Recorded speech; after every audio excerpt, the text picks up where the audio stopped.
क्या करें जी बताएं। चीनी वाले को तो कोई पकड़ेगा नहीं, ये आईपीपी को तो पकड़ेगा कोई नहीं, आटे मैदे वाले को कोई नहीं पकड़ेगा, आपटमा वाले को कोई नहीं पकड़ेगा, और ये शटर जिस बेचारे ने नीचे ऊपर करना है उसको थाने में जाके लितर मारेंगे। देखें, ये उलमा का भी महीना है बहुत अहम, सारा खर्चा उन्होंने इसी महीने से निकालना है, दुकानदारों का भी बहुत अहम महीना है, और इसमें ये लॉकडाउन नहीं चलेगा। ऐसे ही सदर साहब को किसी ऐसी मस्जिद में ले गए होंगे, ये जहां पहले से सेटिंग होगी कि सदर आ रहा है कि नमाज मस्जिद पूरी ठीक की जाए, मेरे साथ आके नमाज पढ़े ना। यहाँ जब हमने कुछ ट्रेडर्स को वायलेशन पर गिरफ्तार किया और एफआईआर काटी तो वो उनके साथ मिलने भी चले गए, बड़ी शोर मचाया। लेकिन उसी दिन पेशावर में जब कुछ लोगों ने दुकानें खोलने की कोशिश की तो वहाँ केपीके की हुकूमत ने, वहाँ की पुलिस ने उनके ऊपर फायरिंग भी की। मेरी इनसे गुजारिश है कि इस वक्त हमें इस मौके पर पॉलिटिकल पॉइंट स्कोरिंग नहीं करनी चाहिए। मैं आपको सिर्फ एक यहाँ पे मुआवजा दिखाना चाहता था। 6 दिन के अंदर अगर हम देखें तो पाकिस्तान में औसतन 24 रोजाना कोरोना की वजह से अमवात हो रही हैं, यानी एक माह के अंदर 720 लोग कोरोना की वजह से उनकी मौत वाक़ हो सकती है अगर ये मौजूदा सूरत हाल बरकरार रहे। लेकिन इसके साथ पाकिस्तान का ही में एक औसत महीना कि पाकिस्तान में एक महीने में औसतन 4800 से ज़्यादा लोग अपनी जान खो बैठते हैं ट्रैफिक एक्सीडेंट के ज़रिए में। लेकिन हम ट्रैफिक फिर भी अलाउ करते हैं, गाड़ी सड़क पर फिर भी चलती है, क्योंकि जो उसकी ना होने का जो माशरे को, जो इंसानी ज़िंदगी को जो उसकी कीमत है वो उससे ज़्यादा है कि ये जो ख़तरा मोल लिया जाता है। अस्सलाम वालेकुम, मैं हूं मुनीज़े जहांगीर और आप देख रहे हैं प्रोग्राम स्पॉटलाइट। नाजरीन, अब तकरीबन 9 हफ्ते हो गए हैं जब से पहला कोरोना केस पाकिस्तान में आया है। तब से हम देख रहे हैं कि तब से लेके अब तक कोई मुश्तरका हिकमत अमली सामने नहीं आई। हमने देखा कि सिंध ने कैसे सबसे पहले कदम उठाया और लॉकडाउन की एक तरीके से हमायत कर दी, मगर फिर पाकिस्तान तहरीक इंसाफ की हुकूमत ने, सेंटर ने इसको सियासत की आंख से देखना शुरू कर दिया और जिस तरह वक्त आगे बढ़ता गया उसी तरह लॉकडाउन के ऊपर एक तनाव की सूरत इख्तियार कर गया हुकूमत, सिंध हुकूमत और वफाक हुकूमत के दरमियान। अभी भी लॉकडाउन के अंदर नरमी लाने के लिए कोई मुश्तरका हिकमत अमली फ़िलहाल सामने नहीं आ रही। आज शफकत महमूद साहब जो फेडरल मिनिस्टर फॉर एजुकेशन हैं, उन्होंने तमाम सूबाओं से बात की और उन्होंने कहा कि तालीमी इदारे 1 जून को खोलने चाहिए, मगर इसके अंदर सिंध, बलूचिस्तान और पंजाब ने इसकी मुखालफत की है। हालांकि पंजाब के अंदर पाकिस्तान तहरीक इंसाफ की हुकूमत है, सिर्फ खैबर पख्तूनख्वा ने कहा कि हम 1 जून को अपने जितने भी तालीमी इदारे हैं खोल देंगे। फिर यहाँ भी बात हो रही है कि जी नरमी जब लाएंगे तो हम जितने भी तजारती मराकज़ हैं वो 10 मई को खोल देंगे। क्या ये एक सही फ़ैसला होगा? चूँकि पाकिस्तान रेलवेज़ के हवाले से भी ये एक ख़बर आई है कि कुछ रेलवे लाइंस को, कुछ ट्रेनों को खोल दिया जाएगा, जिसके रद्द अमल में सिंध के जो रेलवे मिनिस्टर हैं उन्होंने कहा है कि ये सही एक फ़ैसला नहीं होगा। अब जो केसेस हैं वो 23,000 से ज़्यादा तजावज़ कर गए हैं और 535 जो हैं वो अमवात हो चुकी हैं। डॉक्टर्स जो हैं वो बार बार ये कह रहे हैं कि आप लॉकडाउन नहीं, बल्कि यहाँ तक क्वेटा की नर्सेज ने कहा कि आप कर्फ्यू लगा दें। मगर इस दौरान अब हम लॉकडाउन को नरम करने जा रहे हैं। क्या इसके ऊपर सिंध और वफाक के दरमियान और दीगर सूबों के दरमियान कोई मुश्तरका हिकमत अमली सामने आएगी? इसी हवाले से हमने दावत दी है मुसर्रत जमशेद चीमा साहिबा को। पाकिस्तान तहरीक इंसाफ की MPA हैं, पंजाब हुकूमत की तर्जुमान है, कोरोना के इंसदाद के लिए बनाई जाने वाली सूबाई काबीना की खसूसी कमेटी की एक मेंबर हैं, हमें लाहौर से ज्वाइन कर रही हैं। डॉक्टर रफ़ीक हनानी साहब पाकिस्तान इन्फेक्शन कंट्रोल सोसाइटी के सदर हैं। वबाई अमराज के हवाले से हम इनकी राय से मुस्तफ़ीद होते रहे, हमें कराची से ज्वाइन कर रहे हैं। अताउल्लाह ताड़र साहब पाकिस्तान मुस्लिम लीग नून के डिप्टी सेक्रेटरी जनरल हैं, आपका भी बहुत बहुत शुक्रिया। और नासिर हुसैन शाह साहब पाकिस्तान पीपल्स पार्टी की तर्जुमानी करेंगे, वो सिंध हुकूमत के वज़ीर इत्तलात हैं। तो सबसे पहले नासिर साहब, आपसे ये जानना ज़रूरी है कि कल जो कौमी राब्ता कमेटी का इजलास होगा और उसके अंदर दीगर सूबों से जो है एक तरीके से मुशावरत की जाएगी कि लॉकडाउन को किस तरीके से नरम करना है, उसके अंदर सिंध क्या पॉइंट ऑफ व्यू लेके जाएगा? बिस्मिल्लाहिर्रहमानिर्रहीम, अल्लाहुम्मा सल्ली अला मुहम्मद व आले मुहम्मद। आज भी एक मीटिंग हुई है इसी सिलसिले में फेडरल गवर्नमेंट के साथ असद उमर साहब की सरबराही में, जिसमें चारों सूबों के चीफ मिनिस्टर साहिबान या उनकी नुमाइंदगी थी, AJK से भी और गिलगित बल्तिस्तान और दीगर भी साहिबान भी थे जी। तो काफी चीजों पे हुई है बात, और जिसमें अब एक ही तरह से कोशिश की जाएगी कि पूरे मुल्क में एक ही तरह से सिलसिला हो। कुछ टाइमिंग पे एक दो चीजों पे इख्तियार होगा सूबाई हुकूमतों को कि वो अपने तौर पर टाइमिंग को देख लें, या जिस तरह एक तजवीज है फेडरल गवर्नमेंट की कि एक दिन मुकम्मल तौर पर हर चीज बंद होगी। सपोज संडे की बात हुई तो हमारा पॉइंट ऑफ व्यू था कि हम 3 दिन करेंगे, फ्राइडे सैटरडे संडे, और टाइमिंग भी कि एक दफा जो सुबह से है हमारा 8 से 5 बजे तक या कुछ का 4 बजे तक, और फिर रात को नहीं खोलेंगे, और कुछ और चीजें भी थी जिन पर। लेकिन अब हम इसी तरफ जा रहे हैं कि साथ मिलकर एक देखें। इस वक्त भी हम पर तो तनकीद हुई जैसे भी हैं, हालांकि हमारे ही जो इक़दाम थे उन सबको दूसरे सूबों में भी उस पर अमल किया गया। बल्कि आप अगर बलूचिस्तान को देख लें कि उन्होंने तो 19 मई तक पर लॉकडाउन का ऐलान कर दिया, और दीगर सूबों में भी कमोबेश इसी तरह का लॉकडाउन है जो इस वक्त सिंध में है। लेकिन थोड़ा सा पॉलिटिक्स पॉइंट स्कोरिंग हमारे दोस्त करते हैं, समझ में नहीं आता कि क्यों करते हैं। हम तो पहले दिन नहीं, मगर नासिर साहब ये समझना बहुत जरूरी है कि अब एक तरीके से आपका फैसला तो हो गया है ना वफाक के साथ कि चलें जी हम लॉकडाउन के अंदर नरमी लाएंगे, जिसके नतीजे में तजारती मराकज़ खुलेंगे। अगर तजारती मराकज़ खुल रहे तो फिर स्कूलों का क्या इशू है? देखिए, मैं आपको एक अर्ज करूं कि नरमी का ये तासुर आ रहा है। आप देखेंगे कि जब ये फैसला भी होगा वफाकी लेवल पे तो उसमें भी सारी चीजों को मद्देनजर रखा गया है। जाहिर है वफाक भी देख रहा है कि कौन सी चीजें जो हैं वो बेहतर हैं, कौन सी खतरनाक है। वायरस तो फैल चुका है। अब वो जो हमारा पहले जो ऑप्शन था, जिस तरह आपने खुद कहा कि 26 फरवरी से पहला केस आइडेंटिफाई हुआ, सीएम सिंध ने मार्च में जब पहली मीटिंग प्राइम मिनिस्टर साहब से 13 मार्च को हुई, वहीं पे सजेस्ट किया था कि प्रॉपर लॉकडाउन होना चाहिए। अगर उस वक्त 15-15 दिन के एक प्रॉपर लॉकडाउन हो जाते तो आज सूरत हाल कुछ चले, ये तो माजी हो गया ना शाह साहब। अब बात ये है कि अब आपने आगे बढ़ना है, आगे बढ़ते हुए क्या होगा? बिल्कुल आगे अब बढ़ना है। जाहिर है मरहलावार बतदरीज जितनी भी चीजें हैं उनको खोलना तो पड़ेगा, लेकिन तरीके से। लेकिन ये जो मई का महीना है इसमें सब लोग कह रहे हैं, माहिरीन कह रहे हैं कि ये बड़ा अहम माह है और इसमें आपको ज्यादा से ज्यादा माहिरीन से हम पूछेंगे। शाह साहब हमारे साथ ही रहिएगा, चूंकि मुसर्रत जमशेद चीमा साहिबा भी हमारे साथ मौजूद है, पंजाब की नुमाइंदगी कर रही है। मुसर्रत साहिबा, आज आपकी जो मीटिंग हुई है आपकी हुकूमत की फेडरल मिनिस्टर शफकत महमूद साहब के साथ, उसके अंदर आपने कहा है कि जी तालीमी इदारे हम नहीं खोलना चाहते 1 जून तक।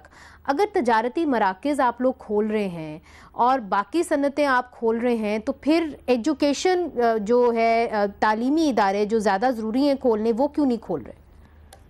बिस्मिल्लाहिर्रहमानिर्रहीम। बहुत शुक्रिया मुनीज़े। कुछ 1-2 चीज़ें हैं जिनको अंडरस्टैंड करने की ज़रूरत है। हम उन तजारती मराकज़ को खोलने की कंडीशनल परमिशन दे रहे हैं जिसमें सोशल डिस्टेंसिंग को अगर कोई एहतियात करना चाहे तो उस पर वो अमल कर सकता है। मसलन जो बड़े शोरूम्स हैं गाड़ियों के, वहाँ पे रश नहीं होता, इक्का दुक्का कस्टमर ने आना होता है। फर्नीचर शोरूम्स, बड़ी स्पेसेस होती हैं, वहाँ पे भी बल्क में कस्टमर नहीं आते।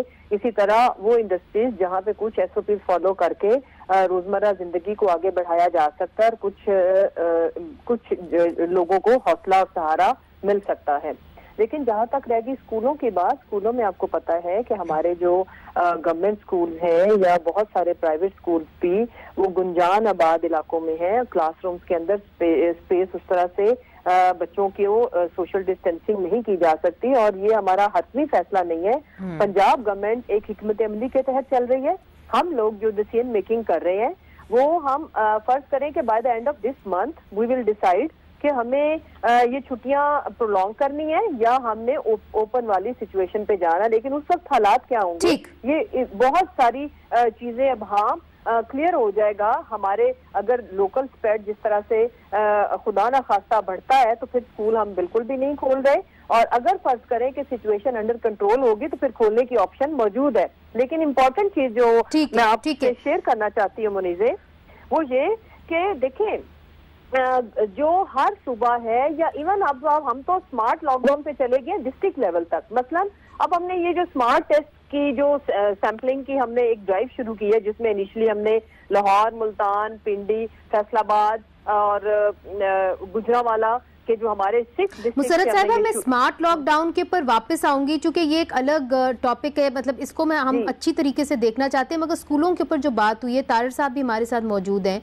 तारिर साहब, आपकी पार्टी ने बड़ी देर से कहा कि जी अगर आपको लॉकडाउन करना था तो आपको जल्द करना चाहिए था और मजीद सख्त करना चाहिए था। मगर अब जिस तरह मुसरत साहिबा कह रही है कि जी हम सोशल डिस्टेंसिंग के रूल्स को अप्लाई करके हम कुछ अदारों को खोल रहे हैं, हम कुछ मराकज़ को खोल रहे हैं, तजारती मराकज़ को खोल रहे हैं, क्योंकि हमें पता है कि economy will take a big hit.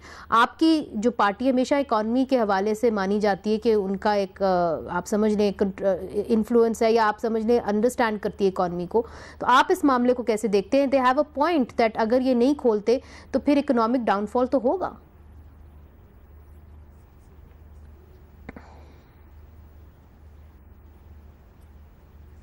तारा साहब, आपको मेरी आवाज आ रही है? जी, आपकी आवाज आ रही है। बहुत शुक्रिया मुनीज़ा साहिबा। बात यह है कि आपने जो भी डिसीजंस लेने हैं वो अपने साइंटिफिक डेटा की बेस पे लेने हैं। जो आपको अदादो शुमार अवेलेबल होंगे उसके मुताबिक आपको फैसला करने में आसानी होगी। अब प्रॉब्लम यह है कि पिछले 24 घंटों के दौरान ऑफिशियल फिगर्स के मुताबिक 1000 नया केस रिपोर्ट हुआ है। 24 घंटों के दौरान जो डेथ्स हैं वो 40 रिपोर्ट हुई हैं। ये नंबर्स इंक्रीज कर रहे हैं और डे बाय डे इंक्रीज कर रहे हैं, यानी जिस फिगर पे पहुंचने तक 2 हफ्ते लगते थे अब 2 दिन लग रहे हैं। और WHO के जरिए हमें यह भी पता लग रहा है कि जो लोकली ट्रांसमिटेड केसेस हैं वो 83% से तजावुज कर गए हैं, यानी पर्सन टू पर्सन कांटेक्ट, मेल मिलाप से, एक दूसरे से इंटरेक्ट करने से जो केसेस बढ़ रहे हैं उनकी तादाद 83% से ज्यादा है। प्रॉब्लम यह है कि ना स्मार्ट लॉकडाउन था, ना फुल लॉकडाउन था, ना पार्शियल लॉकडाउन था। इस मुल्क में पहले दिन से ही कंफ्यूज्ड लॉकडाउन था। कंफ्यूज्ड लॉकडाउन इसलिए था कि वजीर आजम ने अपनी तकारीर से जितनी कंफ्यूजन यहाँ पे फैलाई, मैं समझता हूँ किसी और मुल्क में इस तरह की कंफ्यूजन नहीं थी। हम खुशकिस्मत थे कि ये वबा यहाँ पे लेट आई, मगर टीवी पे आके कहना कि जी जानलेवा नहीं है, पीटीए की रिंग टोन बाकायदा मोबाइल्स पे चली कि ये जानलेवा नहीं है, उसको चेंज करवाना पड़ा कि ये जानलेवा है। उसके बाद कहा गया कि ये सिर्फ बूढ़े और बीमार लोगों को होती है, बाकी लोगों को कोई खतरा नहीं है। फिर यंग लोगों की अमवात शुरू हुई तो कहा कि नहीं, ये जवान लोगों को भी होती है। तो हुकूमत की तरफ से बहुत गैर जिम्मेदारी का मुजाहरा किया गया है। मैं समझता हूं कि अगर डेटा और साइंटिफिक डेटा की बेसिस पे चला जाता, आपने तजारती मराकज बंद कर दिए मगर सड़कों के ऊपर रश वैसे ही रहा, लोगों की आमदोरफ्त वैसे ही रही। ये बात तो दुरुस्त है, ये बात तो दुरुस्त है। और ये जो आपने इसको कहा है ना कंफ्यूज लॉकडाउन, जी, तो तार साहब अलाउ मी, डॉक्टर खनानी साहब यहाँ पे बैठे हुए हैं, इन्फेक्शियस डिजीजेस के माहिर हैं, इनसे जानना बहुत ज़रूरी है क्योंकि जो डॉक्टर्स हैं हमेशा से वो एक ही राय दे रहे हैं और वो यक ज़ुबान होकर बार बार ये कह रहे थे कि लॉकडाउन को मज़ीद सख्त करो। डॉक्टर खनानी साहब भी हमारे प्रोग्राम्स में आते रहे और उन्होंने भी कहा कि लॉकडाउन को मज़ीद सख्त करो, बल्कि उन्होंने कहा कि जो आपने 20 नुकात दिए थे मसाजिद को खोलने के, वो नुकात ही गलत हैं, उसी के ऊपर मसाजिद उतरे ना उतरे नुकात ही गलत हैं। डॉक्टर खनानी साहब, अब जो 23,000 से ज़्यादा केसेस आ गए हैं, 500 से ज़्यादा अमवात हो गई हैं, हम स्मार्ट लॉकडाउन की तरफ जा रहे हैं। मेडिकल कम्युनिटी, इन्फेक्शियस डिजीज़ के आप सदर हैं, आप इसको कैसे देख रहे हैं? जी, अस्सलाम वालेकुम और बिस्मिल्लाहिर्रहमानिर्रहीम। मुनीज़ा, आपने बहुत ही सही कहा कि जो है वो मैंने पिछले हफ्ते 2 हफ्ते पहले भी यही कहा था कि ये जो महीना है, जो मई का है, जो तकरीबन जून के मिडल तक जाएगा, ये हम लोग हाई एपिडेमिक प्रोपोर्शन में जा रहे हैं और लोगरिथमिक ग्रोथ जो है ना वो केसेस की होनी शुरू हो गई है। और ये जो स्मार्ट लॉकडाउन और अनलॉकडाउन का जो तरीक़ाकार जिसको डिस्कस किया जा रहा है और जिसके के SOPs का तस्करा हो रहा है, वो SOPs जो है वो पहले भी हमने बनाने में यही गलती की थी कि SOPs जो है वो उलमा या सियासी रहनुमा जो है ना वो नहीं बना सकते। SOPs बनाने के लिए इन्फेक्शन कंट्रोल के माहिरीन जो है ना उनसे राय लेनी ज़रूरी है। दूसरा ये है कि नासिर शाह साहब ने बहुत ही अच्छी बात कही कि सिंध ने जो है वो लॉकडाउन में पहल भी की और वो सख्ती की तरफ ज़्यादा जाना चाह रहे थे, लेकिन पॉलिटिकल स्कोरिंग की वजह से जो है ना वो उनको कुछ जगहों पर कंप्रोमाइज़ करना पड़ रहा है। आज भी मैं बताऊं कि जो लोग ये कहते हैं कि लोग जो है वो भूख से मर जाएंगे, मैं समझता हूं कि इस बात में कोई भी सदाकत नहीं है, चूँकि भूख से फाइट करने के लिए इस मुल्क में हज़ारों इदारे हैं और लाखों लोग हैं जो कि इसके ऊपर काम कर रहे हैं, और मुखय्यर हज़रात जो है वो इस मामले में कभी भी पीछे नहीं हटे हैं, ना आज हटेंगे। और वो हुकूमत मगर डॉक्टर खनानी ये बताइए कि अब ये जो कह रहे हैं कि जिसको तारड़ साहब कह रहे हैं कंफ्यूज लॉकडाउन, मगर मुसर्रत साहिबा कह रही हैं स्मार्ट लॉकडाउन, और नासिर शाह साहब कह रहे हैं कि जी हम इस लॉकडाउन को नरम करने जा रहे हैं, ये सही वक्त है? आपकी मेडिकल एक्सपर्ट ओपिनियन क्या है? क्या इस वक्त हमें ये लॉकडाउन को नरम करना चाहिए? ये बिल्कुल ही गलत वक्त है। इसका वक्त जो है वो जैसा कि डॉक्टर साहब ने बताया कि डेटा ड्रिवन होगा, लेकिन अभी 3 से 4 हफ्ते तक तो हमें इसका सोचना ही नहीं चाहिए। दूसरी एक चीज़ जो है जो हमने अभी तक मद्देनज़र नहीं रखी हुई वो ये है कि कोविड फ्री जोन्स आज भी इस मुल्क में बहुत सारे ऐसे इलाके हैं जो कोविड फ्री हैं, और हमें कोशिश ये करनी चाहिए कि उन इलाकों को कम से कम हम कोविड फ्री रहने दें, और जिन इलाकों में कोविड पहुंच चुकी है उन इलाकों में डिफरेंट स्ट्रेटजी होगी, और जिन इलाकों में कोविड नहीं पहुंचा है उसमें डिफरेंट स्ट्रेटजी होगी। कारोबारी अफराद जो है ना ये कह रहे हैं कि लोग भूख से मर जाएंगे, हालांकि भूख की टेक केयर करने वाले इस मुल्क में इतने इदारे हैं, और मेरी कई इदारों के लोगों से बात हुई, उन्होंने कहा कि वो हम किसी को इंशाल्लाह भूख से नहीं मरने देंगे, और रोजी का राज़िक अल्लाह है। तो इस लिहाज से जो है वो हुकूमत को जो है वो उन इदारों से बात करनी चाहिए जो कि लोगों को भूख से मरने से रोकने के लिए तैयार हैं और मुस्तैद हैं। ठीक, डॉक्टर खनानी आपने एक बड़ी इम्पोर्टेंट बात कही है। आपने कहा है कि इस महीने हमें लॉकडाउन को नरम नहीं करना चाहिए, हमें स्मार्ट लॉकडाउन की तरफ नहीं जाना चाहिए, क्योंकि इस वक्त हमारी अमवात जो है उनकी तादाद ऊपर जा रही है, जो केसेस हैं उनकी तादाद ऊपर जा रही है। तो फिर नासिर शाह साहब से पूछेंगे कि जब वो हुकूमत के ऊपर, फेडरल गवर्नमेंट के ऊपर तनकीद कर रहे हैं इसी हवाले से, तो फिर क्यों इस बात पे आमादा हुए कि लॉकडाउन को मज़ीद नरम करना चाहिए? और फिर नाजरीन लोग ये भी कह रहे हैं कि एक सेकंड वेव आएगी, ये नहीं कि वो कब आएगी, वो आएगी ज़रूर, मगर वो कितनी ख़तरनाक होगी इसके ऊपर भी इटली से लेके अमेरिका तक बात हो रही है कि अगर हमने खोल दिया लॉकडाउन तो फिर तादाद ऊपर जाएगी। इसके बारे में पूछेंगे, हमारा पैनल हमारे साथ मौजूद है। वक्फा लेते हैं, वक्फे के बाद हाजिर होते हैं।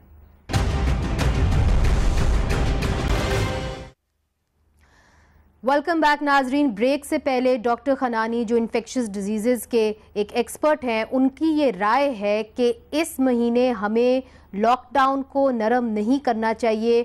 उनका ये खदशा है कि क्योंकि अमवात भी ज़्यादा हो रही हैं और केसेस भी ज़्यादा हो रहे हैं, तो ये स्मार्ट लॉकडाउन का वक्त नहीं है।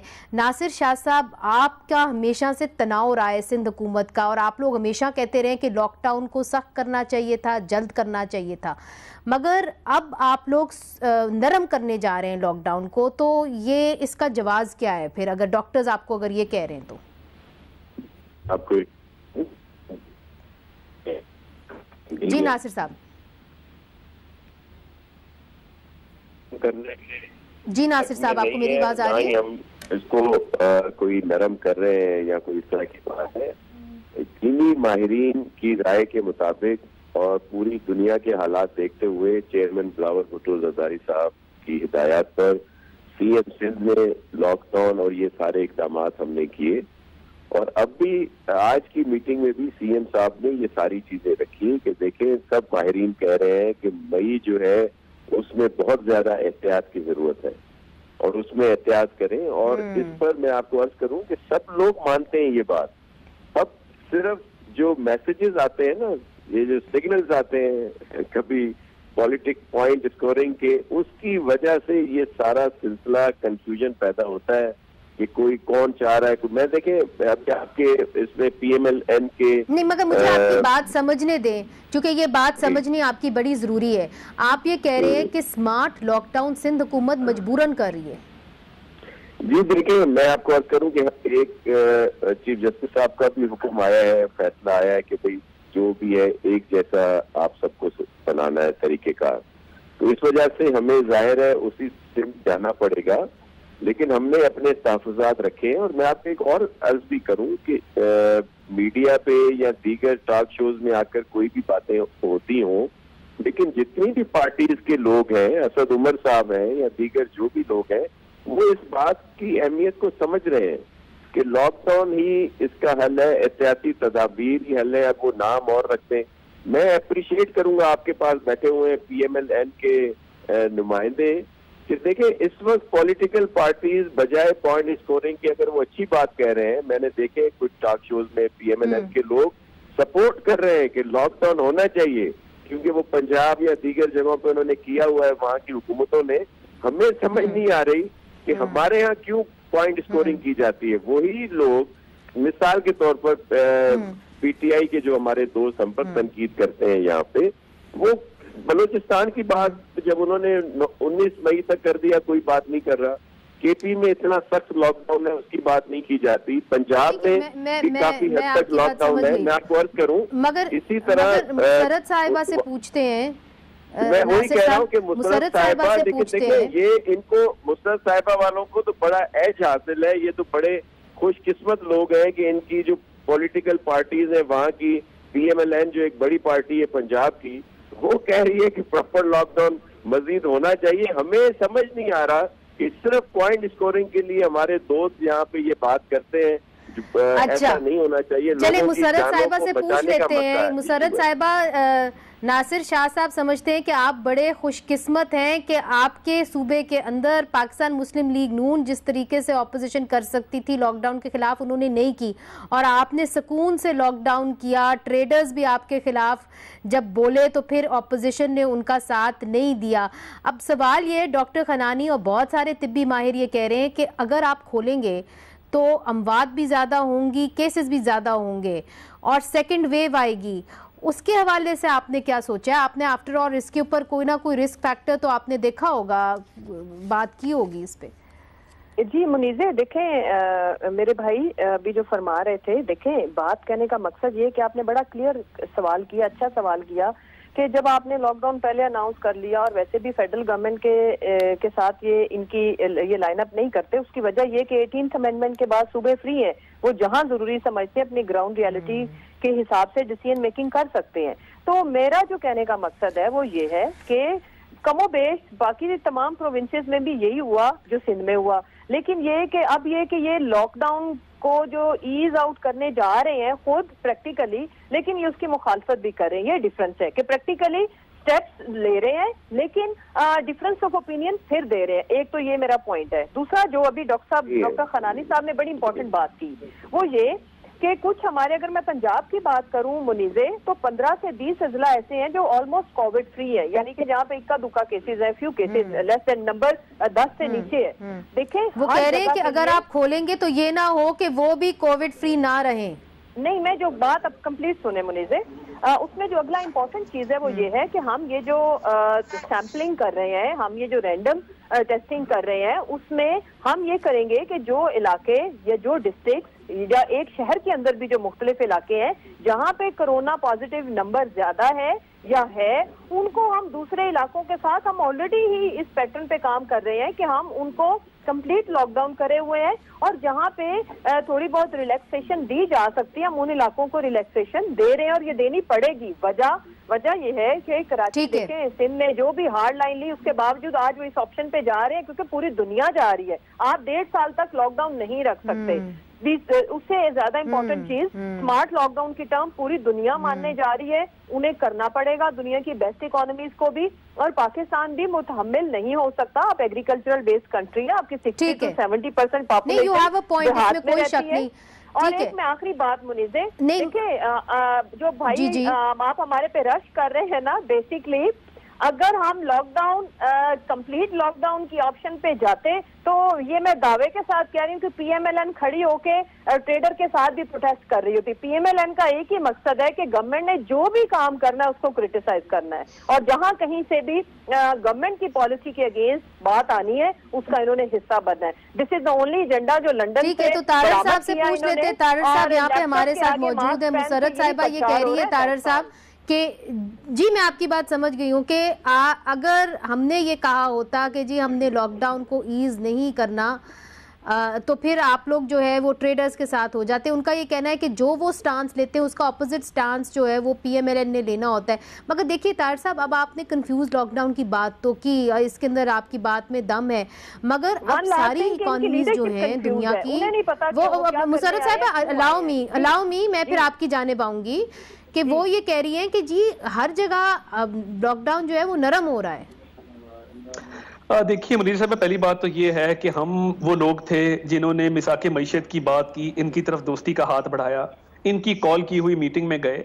हम मुखलिसाना मशवरे देना चाहते हैं, और एक जो इस वक्त वजीर आजम है उनकी अना एक इस लेवल पे है कि वो कोई बात सुनना नहीं चाहते, वो एक अलग कहानी में उसमें नहीं जाना चाहता। हमने हर मौके पे एक जिम्मेदार ऑपोजिशन का किरदार अदा करते हुए ऑलिव ब्रांच एक्सटेंड की, इनसे बात की। But you know what the issue is, issue ये है कि smart lockdown can be done by smart people. आपको इन्फोर्समेंट के लिए, स्मार्ट लॉकडाउन की इन्फोर्समेंट के लिए स्मार्ट लोग चाहिए। उस्मान खान बुज़दार साहब जैसे लोग नहीं चाहिए जिनके पास एडमिनिस्ट्रेटिव एक्सपीरियंस नहीं है। मैं एग्जांपल देके और दलील के साथ अपनी बात जो है सब्सटेंशिएट करूंगा।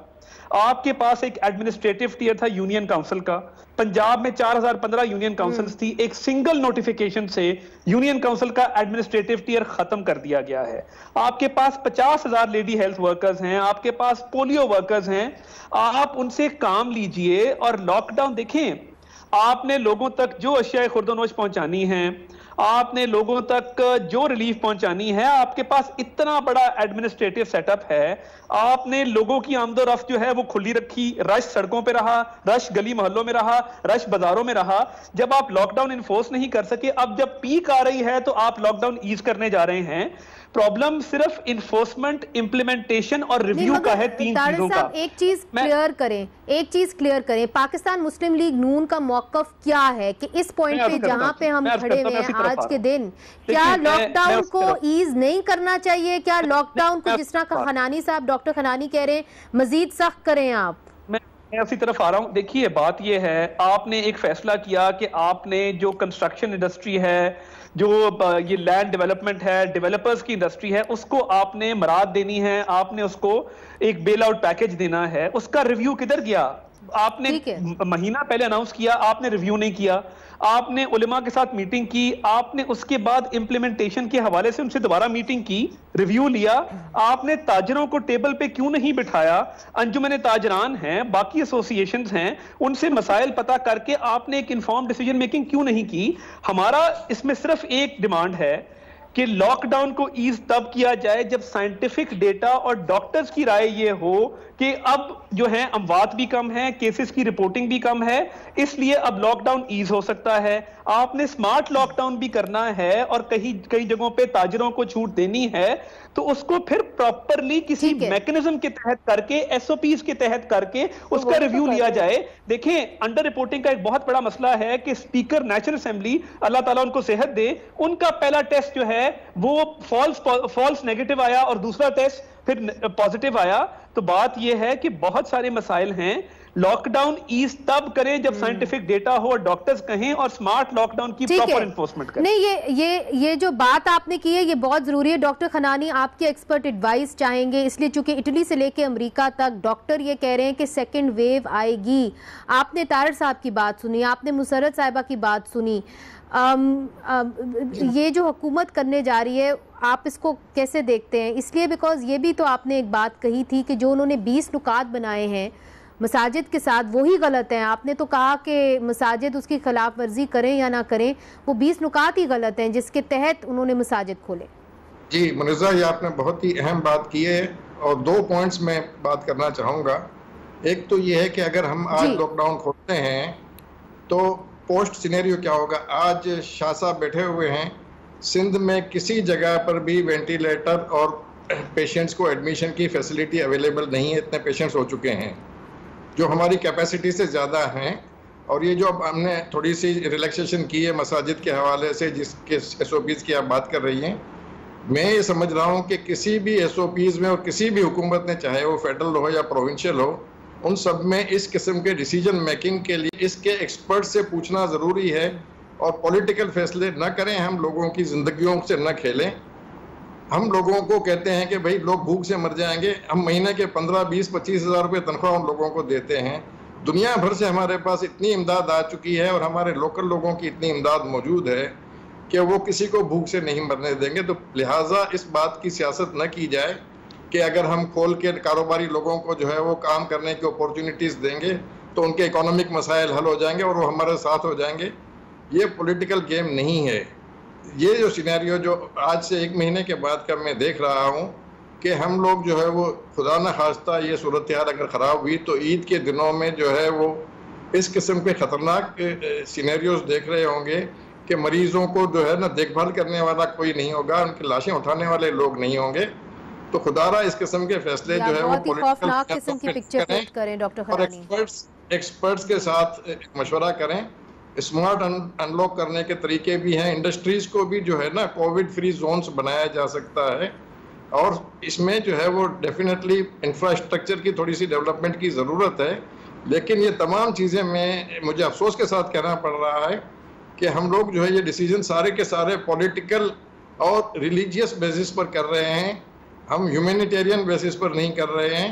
हम मेडिकल पॉइंट ऑफ व्यू से डिसीजन नहीं ले रहे हैं। आपने अहम बात की है डॉक्टर खनानी, मुझे एक वक्फा लेना है, मगर जो आप बात कर रहे हैं, आप ये कह रहे हैं कि खुदा ना करे कि ईद के दिनों में इतना बुरा हाल हो जाए कि अमवात की तादाद भी ज़्यादा हो जाए, केसेस की तादाद भी ज़्यादा हो जाए और हमें फिर एक ज़्यादा सख्त लॉकडाउन करना पड़ जाए। नाजरीन, आज के दिन 500 से ज़ायद हेल्थ केयर वर्कर्स जो हैं वो कोविड वबा से मुतासिर हुए हैं। तो जो डॉक्टर खनानी बात कर रहे हैं उसके अंदर कुछ दम है, मगर कुछ बहुत सारे अहम सवालात हैं। 9 हफ्ते हो गए हैं, हमें अभी तक नहीं ये मालूम कि हमारे जो चीफ एपिडेमोलॉजिस्ट हैं वो कहाँ हैं, वो क्यों नहीं लीड कर रहे इस मामले को। और हम पूछेंगे पंजाब से और सिंध से कि उन्होंने जो अपनी पॉलिसी बनाई है वो कौन से तिब्बी माहिर से पूछ के बनाई है, क्या उनके पास वो तिब्बी माहिर हैं जिसके तहत वो एक इन्फॉर्म्ड पॉलिसी बना सके ताकि हमारी जो जान है वो उसकी हिफाजत वो कर सके। ये सब कुछ पूछेंगे उनसे वक्फे के बाद।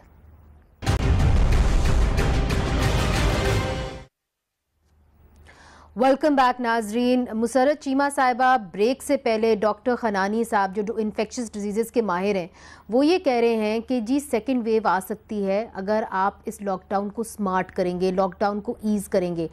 अब आपकी पॉलिसी बना कौन रहा है? वो एक इम्प्रेशन पड़ रहा है कि जी सियासी पॉलिसी बनाई जा रही है, सियासी तौर पे ये पॉलिसी बनाई जा रही है। जो आपके चीफ एपिडेमोलॉजिस्ट हैं जिनका नाम राना सफदर है, आज तक किसी ने उनको देखा ही नहीं है, वो कहाँ हैं? हालांकि बाकी ममालिक के अंदर जो चीफ एपिडेमोलॉजिस्ट हैं वो ही लीड कर रहे हैं एक स्ट्रैटेजी बनाने के लिए।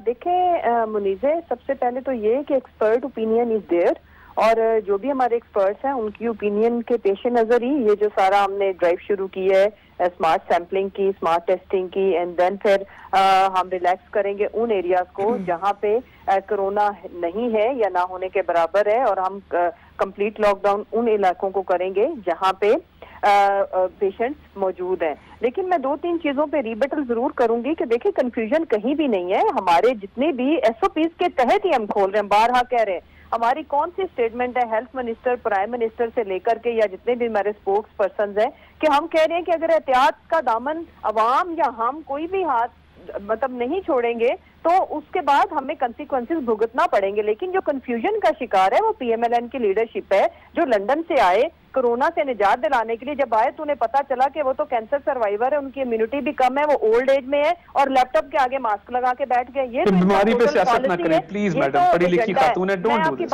प्लीज। बोली तो लिहाजा स्मार्टनेस आप नहीं, मैं कैंसर पे तो ना बात करें, अल्लाह माफ करे, किसी को भी हो सकता है। क्या कर रही हैं आप? नहीं देखिए वो कह रहे हैं कि जातियात पे नहीं जाना चाहिए मुसरत साहिबा। ना करें ना यहाँ कैंसर की बात ना करें, मेरी फैमिली में कैंसर सर्वाइवर्स हैं, मेरी फैमिली में डेथ्स हुई हैं कैंसर की वजह से। Please don't be insensitive, please don't be insensitive, please I am requesting you, please don't be insensitive. भेज सकते थे, लेकिन ये खोखली सियासत, इससे बाज रहना चाहिए और come up with the solution. और दूसरी बात ये है कि आप लोगों की तो अपनी पॉलिटिकल चीजें क्लियर नहीं है with in your party, with in their family, इसलिए किसी को कंफ्यूज कहना या किसी को स्मार्ट ना कहना। हम स्मार्ट हैं या नहीं है ये इंशाल्लाह वक्त बताएगा, और इंशाल्लाह ताला हम कौम की सपोर्ट के साथ और अवाम के लिए जो भी हम बेहतर, उनकी बेहतरी के लिए डिसीजन मेकिंग हो सके वो हम करेंगे। हम बिल्कुल एक्सपर्ट ओपिनियन को ले रहे हैं। मुसर्रत साहिबा, आपके जो चीफ एपिडेमोलॉजिस्ट हैं, I really want to know the answer, Rana Safdar साहब, ये कहाँ हैं? क्या उन्होंने कोई प्रेस कॉन्फ्रेंस नहीं की? उनसे कोई बयान नहीं आया?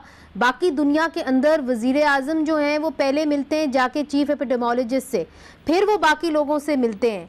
हमारे चीफ एपिडेमोलॉजिस्ट कहाँ हैं?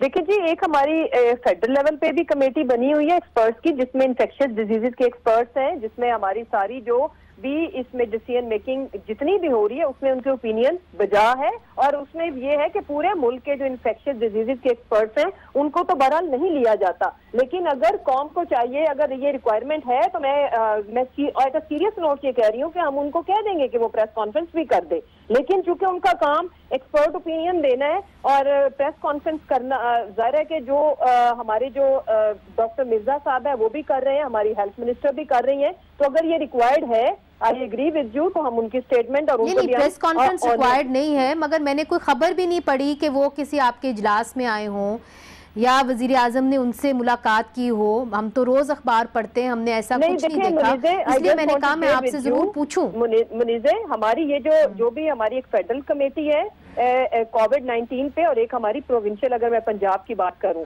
इसको जो असिस्ट करें, ये जितनी भी डिसीजन मेकिंग हो रही है ये पॉलिटिकल नहीं है, खुदारा इसको मिसअंडरस्टैंड ना किया जाए। इसमें एक्सपर्ट की जो राय है, ठीक है, आप रख के हम सारी डिसीजन मेकिंग कर रहे हैं। इसमें हमने from the very first day, जब से ये कोरोना का क्राइसिस आया चाइना में, उसमें पंजाब पहला प्रोविंस था जिन्होंने इस पे एक कमेटी तश्कील दी, और इस कमेटी के जो मेंबर्स हैं उसमें इन्फेक्शियस डिजीजेज के एक्सपर्ट्स हैं, और हम गाहे बगाए अगर हम पंजाब की मगर मुसर्रत साहिबा, बिकॉज वक्त की किल्लत होती है, let me try and understand कि जितने भी डॉक्टर्स हमने जिनको इंटरव्यू किया है वो ये कह रहे हैं कि आप लॉकडाउन को ईज ना करें।